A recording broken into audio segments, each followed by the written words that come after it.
আচ্ছা অনির্বাণ বাবু, বামপন্থা সর্বধর্মের প্রতি সম্মানের কথা বলে না একটি ধর্মকে নিচু করে আরেকটিকে উঁচু করার কথা বলে? যদি না বলে থাকে তাহলে মমতা বন্দ্যোপাধ্যায়ের এই বক্তব্য, ডুয়াল বক্তব্য, একদিকে একটি ধর্মকে বলা ওরা কোনো ঝামেলা করে না একটি পার্টিকুলার সময়, আমিও তাই বিশ্বাস করি ওরা করে না, কিন্তু আমি মমতা বন্দ্যোপাধ্যায়ের বক্তব্যের কথা বলছি, তাদের সেই ধর্মের কথা বলছি না। মমতা বন্দ্যোপাধ্যায়ের বক্তব্যের কন্ট্রাস্টটা আপনারা তো প্রতিবাদ করেন না, বলুন। তোমাকে এবং আজকে প্যানেলে যারা আছে তাদের প্রত্যেককে দোলের শুভেচ্ছা প্রথমেই জানাই, তারপর বলছি তোমার প্রশ্নের পরিপ্রেক্ষিতে যে সবচেয়ে দুর্ভাগ্যের হচ্ছে আজকে আমাদের এই রাজ্যে সরকারে যারা ক্ষমতাসীন আছেন এবং যারা বিরোধী দলে আছেন দুজনের অস্ত্র হচ্ছে একটাই, রাজনৈতিক ক্ষেত্রে ধর্মকে ব্যবহার করা।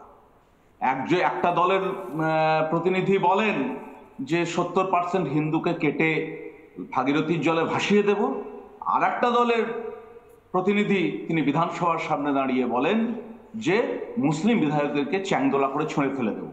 এই যে দুটোই অপরাধ প্রবণতা, এই একজন অপরাধ করবে তার বিনিময়ে আরেকজন অপরাধ, এই অপরাধ বনাম অপরাধ। উনি বলেননি মুসলিম বিধায়কদের, আমি কারেক্ট করছি, উনি বলেছেন তৃণমূলের মুসলিম বিধায়কদের, এবং তার ক্লারিফিকেশন কি দিয়েছেন সেটা সজলদা বলবেন। আমি আসছি, হ্যাঁ শেষ করুন, আপনার বক্তব্যটা কারেক্ট করলাম, আমি আসছি সজলদা। হ্যাঁ, তৃণমূলের মুসলিম বিধায়ক হোক বা যে কোনো দলের মুসলিম বিধায়ক হতে পারে, টার্গেটটা এরকম কেন? এরকম অপরাধ প্রবণতা কেন একজন বিরোধী দলনেতার মুখের ভাষা হবে? বুঝলাম। কেন বিধানসভাটা কি? বিধানসভাটা কোনো মানে বুঝলাম, আমি কেন বলেছেন সজলদা উত্তর দেবেন। আমার প্রশ্ন হচ্ছে মুখ্যমন্ত্রীর বক্তব্যের কোনো প্রতিবাদ করেছেন? মুখ্যমন্ত্রীর বক্তব্য যেখানে উনি বলছেন রামনবমীর মিছিল কোনোভাবে মুসলিম এরিয়ার ভিতর দিয়ে যাওয়া যাবে না, কেন ভাই? আপনি পুলিশ রাখুন। আমি বলছি দুটোই অপরাধ, এবং এই অপরাধ প্রবণতাকে প্রশ্রয় দিচ্ছেন মুখ্যমন্ত্রী। মুখ্যমন্ত্রী হচ্ছেন ভেকধারী, যিনি যখন যেখানে সুবিধা পাবেন সেই মতো ভেক ধরবেন তার ভোটের জন্য, তার রাজনীতির জন্য।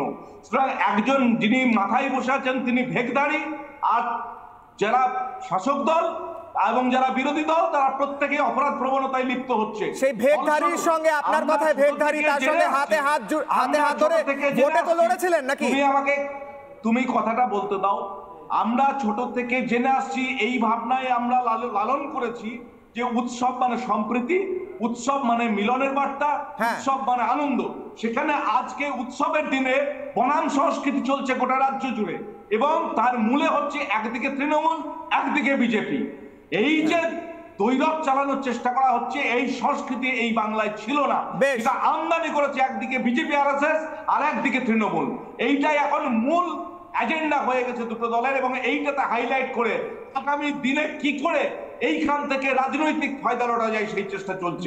বিজেপি আরএসএস এজেন্ডা করেছে আপনি বলছেন, বিচ্ছিন্ন করতে না পারলে উৎসবের দিনে আজ বিভেদের কথা আলোচিত হচ্ছে। এবার আমি প্রশ্ন তুলি, দুর্ভাগ্যের আর কিছু নেই।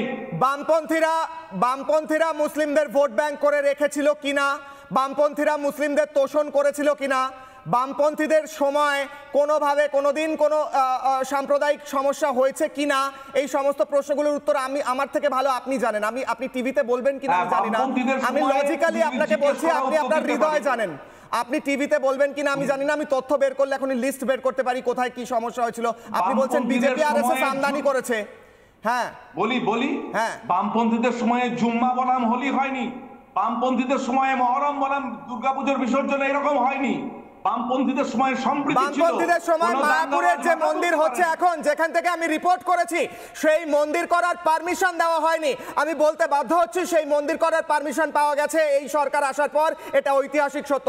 সজলদার কাছে আসার আগে আমি একটা বাইট শোনাবো। একটা বিচ্ছিন্ন ঘটনা তুলে বিচ্ছিন্ন ঘটনা নয়, আবারও বলছি, আরো একটা ইতিহাস বলছি। ইসকনের প্রতিষ্ঠাতা শ্রীলা প্রভুপাদ যখন এই কলকাতায় রাসবিহারীতে দেশপ্রিয় পার্কে ধর্মীয় সভা করছেন, তখন একটি চিঠি একটি পাথরে মুড়ে ওনার গায়ে ছুঁড়ে মারা হয়, লেখা থাকে সিপিআইএমএল নিচে, বামপন্থী তো বটে, লেখা থাকে এখান থেকে না চলে গেলে প্রাণ নাশ হয়ে যাবে। সেই সমস্ত চিঠিটাও রয়েছে এখনো পর্যন্ত। এগুলো ইতিহাস। আমি উত্তর দিতে দাও তাহলে তোমার কথা। হ্যাঁ, পশ্চিমবঙ্গের এই যে এতদিনের সংস্কৃতি, এই সংস্কৃতিতে একটা যখন বাবরি মসজিদ ভাঙা হয় তখন এই পশ্চিমবঙ্গে এমন কোনো এফেক্ট হয়নি, কোনো আমি সজলদা হাত তুলছেন, আমি সজলদার কাছে আসছি, বেশ অনেকক্ষণ বলেন, আমি প্রত্যেকের কাছে আরো একবার যাবো। হোল 30 সেকেন্ড দিলাম সজলদাকে। আমি এই কথা স্বীকার করতে বাধ্য, আশা করি অনেকেই মানবেন। এটা ঠিক যে দেখুন সংখ্যালঘু তোষণ সবসময় হয়ে এসছে এই রাজ্যে, কেন হয়তো সর্বত্রই হয়ে থাকে। আমি আপনাকে বলছি এটা ঠিক, বাম আমলে তোষণ এই লেভেলে ছিল না, কিন্তু উনি যেটা বলেছেন যে এটা কোনটা খারাপ, 30%-এর গলা কেটে ভাসিয়ে দেওয়া, এটা উনি খারাপ বলছেন, খুব ভালো কথা। কেউ চ্যাংদোলা করে কাউকে ফেলে দেবে কোনো একটি সম্প্রদায়ের এমএলএদের, সেটা খারাপ, খুব ভালো কথা। কিন্তু ধর্মতলায় দাঁড়িয়ে ধর্মনিরপেক্ষতার নামে গরু খাওয়াটাও যে খারাপ, সেটা কিন্তু উনি কখনো বলছেন না। এটা আপনাদের ধর্মনিরপেক্ষতা নয়, এটা হচ্ছে ধর্মীয় তোষণ। আর আমি এক মিনিট অনির্বাণ, এক সেকেন্ড, আমি আপনার সাথে কোনো ডিবেট করিনি। আমি শুধু এইটুকু বলতে চাই, এই দেশ ধর্মনিরপেক্ষ বটে, কিন্তু যদি সত্যিই এই দেশ প্রকৃত ধর্মনিরপেক্ষ হতো, আজকে আমারও সরকার আছে, কথা আমি বলতে বাধ্য হই, তাহলে সংখ্যালঘু উন্নয়ন দপ্তর বলে কিছু থাকার কথা না। সংখ্যালঘু দপ্তর যখনই থাকবে তখন এটা মেনে নিতেই হবে যে প্রকৃত অর্থে সেটা ধর্মনিরপেক্ষতা নয়। যদি রিজার্ভেশন থেকে শুরু করে সংখ্যালঘু উন্নয়ন আলাদা করে, সেটা একটা আলাদা ডিবেট, আলাদা প্রশ্ন, কিন্তু অবশ্যই point well taken. Anirban Banerjee, আপনার কনক্লুডিং কমেন্টস বলুন।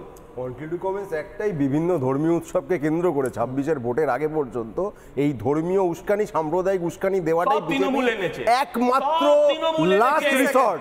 এই যে শুভেন্দু অধিকারীর কথা দেখাচ্ছে, তার নিজের জেলায় বিজেপির পায়ের তলায় মাটি আর নেই, এই মাটি যে নেই এটাকে বাঁচানোর জন্য উপায় কি?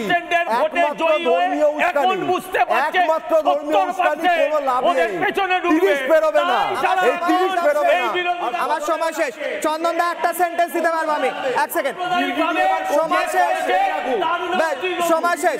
চন্দন দা, আমার মনে হয় না দিতে পারবো সময়। বেশ, আমাকে এখানে শেষ করতেই হচ্ছে, আমি প্রশ্ন রাখছি আজকে দুটো আলাদা আলাদা যখন কমেন্ট করা হয়, দুটো আলাদা আলাদা বক্তব্য যখন রাখা হয়, তখন আপনি কাকে আঘাত করছেন? আপনি আপনার সেই ভোটারদেরও আঘাত করছেন যারা হোলি খেলে, আপনার পরিবার হোলি খেলে, আপনার পরিবারের সদস্যরা হোলি খেলে। আপনি তোষণ করছেন, বুঝতে পারছি তোষণ করাটা জরুরি, নাহলে ভোট পাওয়াটা মুশকিল হয়ে যেতে পারে। ভোট যদি উল্টো দিকে কনসলিডেট হয়ে যায়, তার উপর এসে গিয়েছে মিম, এসে গিয়েছে আইএসএফ, আপনার কনসলিডেট করা ভোট এক জায়গায় করাটা জরুরি। তোষণ করুন, কিন্তু আঘাত না করে করুন না, একতরফা তোষণ করুন, মানুষ বুঝে নেবেন। হিন্দুদের আঘাত করলে, হিন্দুদের উৎসবের আগে হিন্দুদের যদি পাঠ দিতে আসেন যে কোনো ঝামেলা করবেন না, করলে কিন্তু বুঝে নেব, তাহলে হিন্দুরাও ভোট বাক্সে বুঝে নেবে আপনাকেও আর আপনার দলকে, সেটা যেই হোক না কেন। ছোট্ট বিরতির পর ফিরছি, কিশোর অগ্নিবাণ আজকে এখানেই শেষ করছি। দেখতে থাকুন রিপাবলিক বাংলা।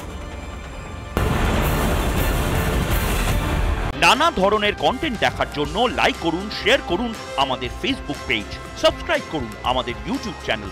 পাশাপাশি অন্যান্য ব্রেকিং নিউজের জন্য অবশ্যই চোখ রাখুন রিপাবলিক বাংলায়।